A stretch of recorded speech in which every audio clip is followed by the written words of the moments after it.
Why don't you go ahead, Shannon?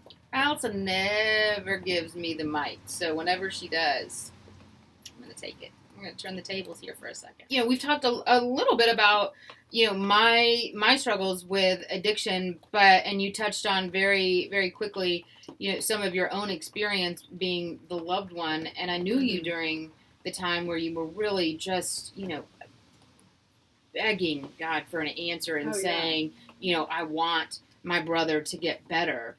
And having heard that prayer from other people in my family, and I think, what's always been curious to me is, what does that look like to you? What does from the loved one's perspective, what does it mean when you say, I want them to get better? Are you saying, I just want them to stop the behavior. I want them to return to the person I knew. What is it that you're thinking during that? It's interesting. So I have one brother who has been sober a year, close to a year and a half, and then I have one who's not quite there yet. And I would say, and I love them both desperately. I don't think one of them probably doesn't believe that, because I do have very strict boundaries with him. But with Spade, who is in recovery, and I absolutely adore him, we've always been extremely close. When he was, and I've seen him through meth, I've seen him through alcohol, I've seen him through everything there is to, from coming to the apartment, and he is just ripped apart physically. It rips you apart. And when I say I want to see recovery for him, I loved him so much, and I saw the potential in his life. And I think that's the way the Lord sees us. And that's why I say recovery really is for everyone.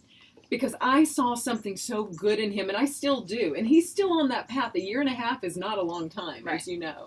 And, I talked to him this week, and he's like, we're on a diet. We're trying to, it's like one thing at a time. We got rid of the drugs, then we got rid of the alcohol, and now and that's so hopeful for me. Because in a family, that's why God gives us siblings. Like your brother just had a baby. Like, how awesome was it for you to see him with this newborn child? It's like, thank you. And I longed to see my brother step out of this cloud of despair. But we long to see for our loved ones, our children, exactly the life and moving towards that light of life that the Lord has. Because I believe he has it for all of us. I believe he sees all of us. And I believe, he met you where you were. He met him where he was. But when he's meeting those that I love, he's meeting me where I am too. And I just...